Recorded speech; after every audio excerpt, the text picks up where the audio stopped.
महायुतीचे उमेदवार ठरवण्याचा अधिकार फडणवीस यांना, सावंत म्हणतात हा भाषेचा घोळ, ते अधिकार दादा आणि शिंदे यांनाही आहेत. महायुतीत मिठाचा खडा. पाहूया नेमका विषय काय.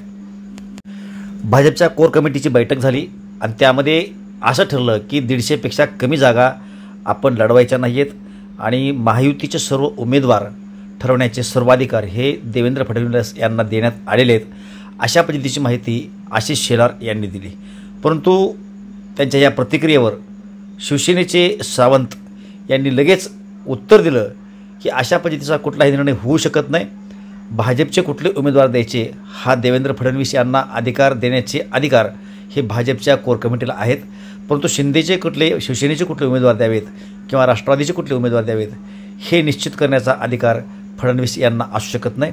ते अधिकार शिवसेनेचे जागा वाटप जे करायचे आहे त्याचे अधिकार एकनाथ शिंदे यांना असतील आणि राष्ट्रवादीचे कुठले उमेदवार निवडायचे आहेत याचा अधिकार अजित पवार यांना असेल, अशा पद्धतीची माहिती सावंत यांनी दिली.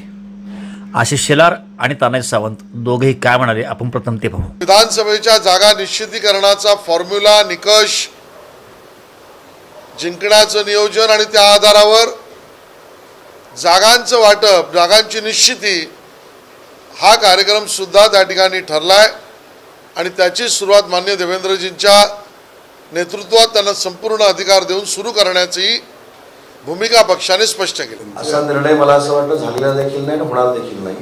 मला असं वाटतं तिन्ही नेते मंडळी एकत्र बसून सन्माननीय तोडगा काढतील आणि बीजेपीची तिकीटं ठरवण्याचा अधिकार देवेंद्रजींना आहे, आमच्या तिकिटाचा अधिकार एकनाथ शिंदे साहेबांना आहे, राष्ट्रवादी काँग्रेस पक्षाचा अजितदादांना आहे.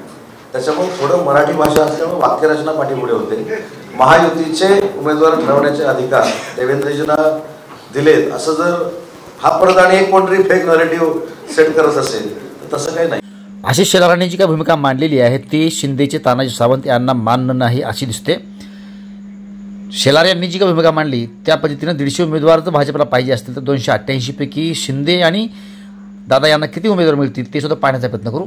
विधानसभेच्या एकूण जागा 288 आहेत आणि त्यापैकी 150पेक्षा कमी लढवायचं नाही असं भाजपच्या बैठकीत ठरले असं सांगितलं जाते. आणि त्यामुळे भाजपनं जागाचं जे काही 150+ मिशन ठरवलेलं आहे त्या हिशोबानं 150 जागा त्यांना लढवाव्या लागतील. आणि तसं झालं तर शिंदेच्या शिवसेनेला आणि राष्ट्रवादी दादा यांना 138 जागा मिळतील. त्यापैकी 69 जागा दोघांना प्रत्येकी समान जागा वाटप झालं तर अशा पद्धतीने मिळतील. राष्ट्रवादी अजित पवार आणि एकनाथ शिंदे यांच्या शिवसेनेनं प्रत्येकी 90 जागांची मागणी केली आहे अशी माहिती मिळते. त्या हिशोबानं 180 जागा यांना गेल्या तर 108 जागा भाजपसाठी राहतात.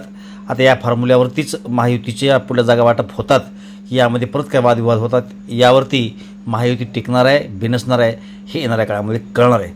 परंतु अशाच पद्धतीनं जर भाजपचा दबावतंत्राचा वापर झाला तर एकनाथ शिंदेही त्यांचं आता वजन वाढलेलं आहे ते आणि न ऐकणारे अजितदादा हे काय भूमिका घेतील ते पाहावं लागेल.